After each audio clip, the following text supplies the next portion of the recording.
Sam was arrested in the Bahamas last night on charges. Sam was arrested on fraud charges at that. So he got hemmed up, and we didn't know what was going to happen, and it finally came down, and people were like, "Well, it's here." My first reaction was make sure the cameras have batteries. I'm being very serious wherever he is.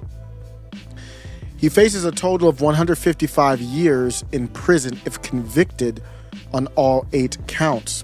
There's all kinds of counts. Well, I'm not a lawyer, but I figured something was illegal. The disgraced founder, 30, planned to tell Congress that the company is solvent. Prosecutors said he used it as a personal piggy bank to fund his lavish lifestyle. No ish. How did we end up with him having a lavish lifestyle and everybody else losing their money? There's no other explanation for that. You don't have to be a rocket scientist to understand that.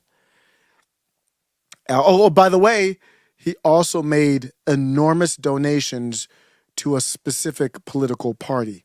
And let me give you a hint. It wasn't MAGA. After all that, after all the excuses, he blamed depression, and then he blamed his girlfriend. I don't know if they're still girlfriend or boyfriend now. I couldn't believe if they still were. He blamed everything and everyone, and here's the new one. He also blamed, wait for it, he claims he's a victim of anti-Sem. I'm not making this up. It's real.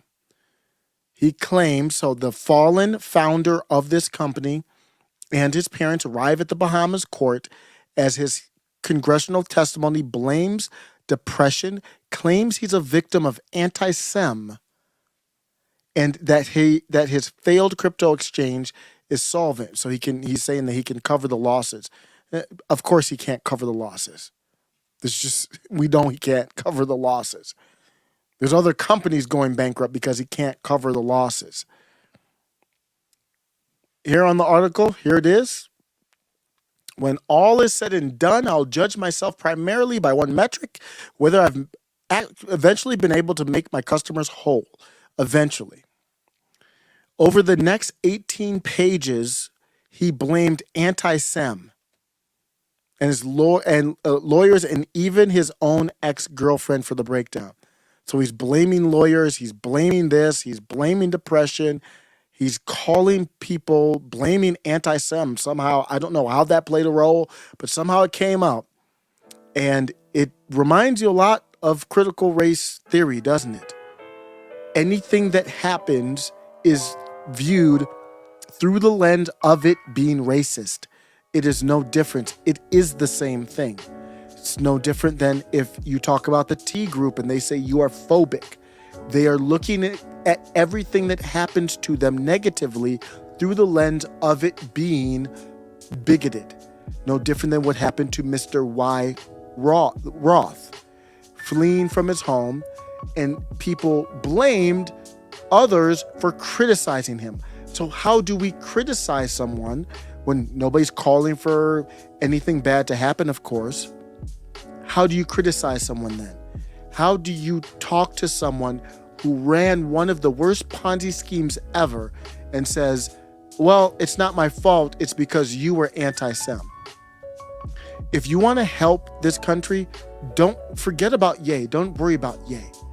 Ye hasn't done anything that is even 1 millimeter, 1 millimeter along the spectrum of from here to all the way around the globe.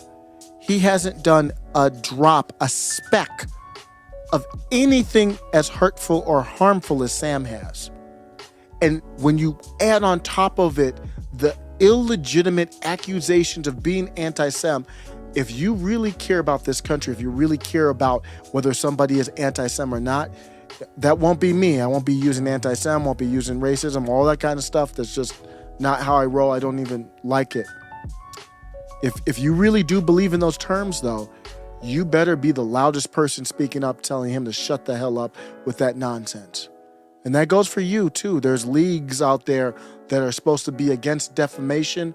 I need to hear you on these issues if you want any credibility with me as well.